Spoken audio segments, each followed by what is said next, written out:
السلام علیکم ورحمۃ اللہ وبرکاتہ۔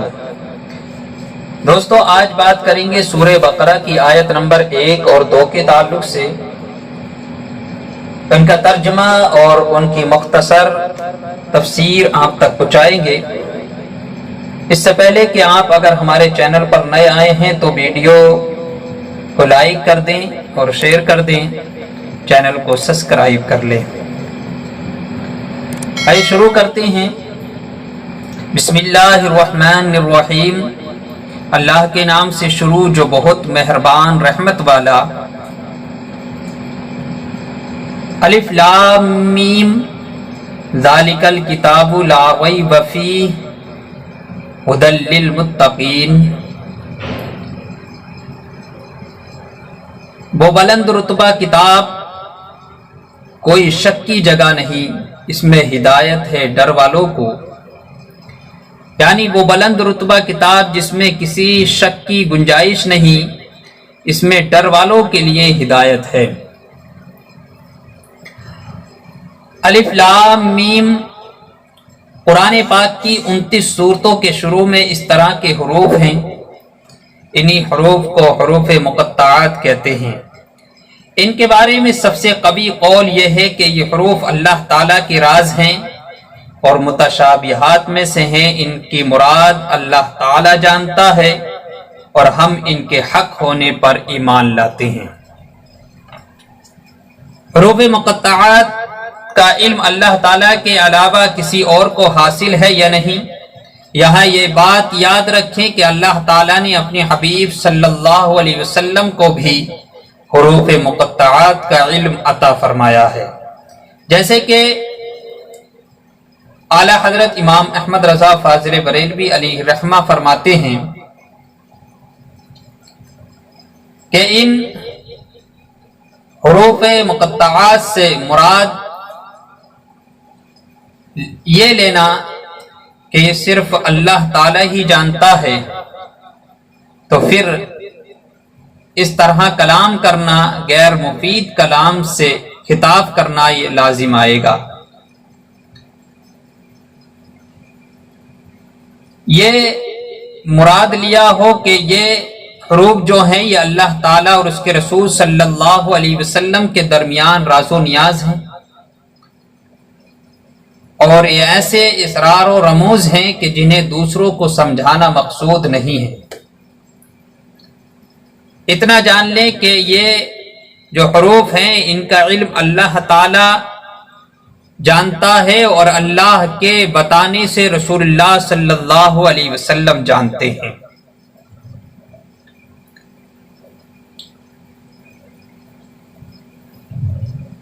اور اگر اس سے بعض لوگوں کو سمجھانا مقصود ہے تو ارباب ذوق کو ان کی معرفت حاصل ہے، اور وہ الحمدللہ امت محمدیہ میں کثیر ہیں۔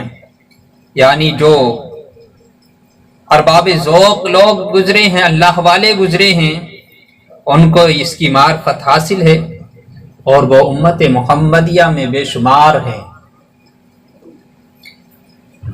اور ہم جیسے کا ان کی مراد نہ جاننا نقصان دہ نہیں ہے۔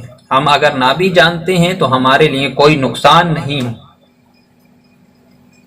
کیونکہ ہم تو ان بہت سے افعال کی حکمت بھی نہیں جانتے جن کے ہم مکلف ہیں۔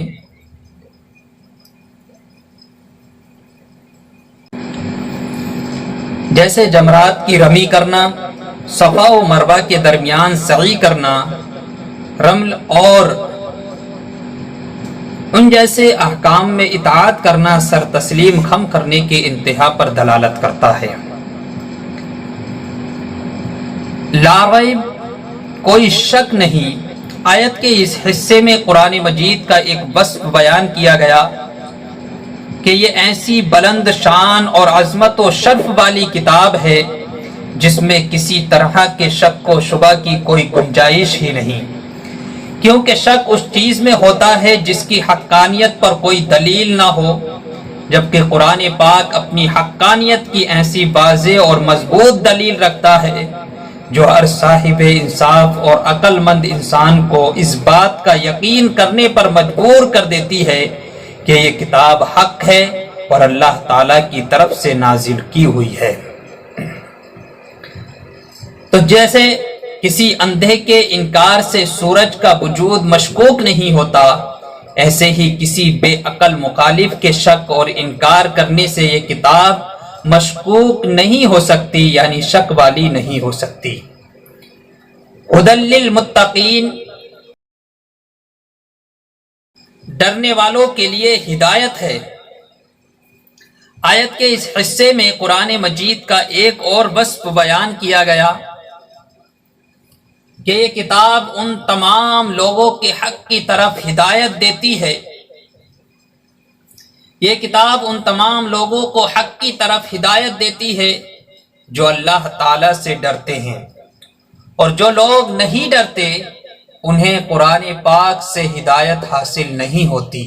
یاد رہے، قرآن پاک کی ہدایت اور رہنمائی اگرچہ مومن اور کافر ہر شخص کے لیے عام ہیں، جیسے کہ سورہ بقرہ کی آیت نمبر 185 میں اللہ تعالیٰ نے ارشاد فرمایا ہدی للناس، یعنی قرآن مجید تمام لوگوں کے لیے ہدایت ہے۔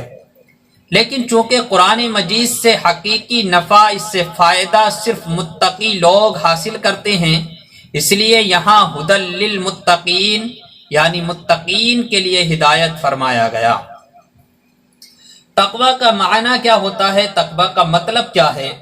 تقوی کا معنی ہے نفس کو خوف کی چیز سے بچانا، اور شریعت کی اصطلاح میں تقوی کا معنی یہ ہے کہ نفس کو ہر اس کام سے بچانا جسے کرنے یا نہ کرنے سے کوئی شخص عذاب کا مستحق ہو، جیسے کفر، شرک، کبیرہ گناہ ہیں، بے حیائی کے کاموں سے اپنے آپ کو بچانا، حرام چیزوں کو چھوڑ دینا اور فرائض کو ادا کرنا وغیرہ۔ اور بزرگان دین نے یوں بھی فرمایا ہے کہ تقوی یہ ہے کہ تیرا خدا تجھے وہاں نہ پائے جہاں اس نے جانے سے منع فرمایا ہے۔ تقوی کے کچھ فضائل ہیں۔ قرآن مجید اور احادیث میں تقوی حاصل کرنے اور متقی بننے کی ترغیب اور فضائل بکثرت بیان کیے گئے ہیں۔ چنانچہ اللہ تعالیٰ ارشاد فرماتا ہے یا ایھا الذین آمنوا اتقوا اللہ حق تقاتہ ولا تموتن الا وانتم مسلمون، اے ایمان والو اللہ سے ڈرو جیسا اس سے ڈرنے کا حق ہے، اور ضرور تمہیں موت صرف اسلام کی حالت میں آئے۔ ایک اور مقام پر اللہ تعالیٰ فرماتا ہے یا ایھا الذین آمنوا اتقوا اللہ وقولوا قولا سدیدا یصلح لکم اعمالکم ویغفر لکم ذنوبکم ومن یطع اللہ ورسولہ فقد فاز فوزا عظیما۔ اے ایمان والو اللہ سے ڈرو اور سیدھی بات کہا کرو، اللہ تمہارے اعمال تمہارے لیے سنوار دے گا اور تمہارے گناہ بخش دے گا، اور جو اللہ اور اس کے رسول کی فرما برداری کرے اس نے بڑی کامیابی پائی۔ حضرت عطیہ سعدی رضی اللہ تعالی عنہ سے روایت ہے، رسول کریم صلی اللہ علیہ وسلم نے ارشاد فرمایا کوئی بندہ اس وقت تک متقین میں شمار نہیں ہوتا جب تک کہ وہ نقصان نہ دینے والی چیز کو کسی دوسرے نقصان والی چیز کے ڈر سے نہ چھوڑ دے، یعنی کسی جائز چیز کے ارتکاب سے ممنوع چیز تک نہ پہنچ جائے۔ حضرت ابو سعید رضی اللہ تعالی عنہ سے روایت ہے، نبی کریم صلی اللہ علیہ وسلم نے ارشاد فرمایا تمہارا رب ایک ہے، تمہارا باپ ایک ہے، اور کسی عربی کو عجمی پر فضیلت نہیں اور نہ عجمی کو عربی پر فضیلت ہے، نہ گورے کو کالے پر فضیلت ہے اور نہ کالے کو گورے پر فضیلت ہے، مگر صرف تقوی سے، یعنی جو تقوی میں اعلیٰ ہوں گے وہ ادنا سے افضل ہوں گے۔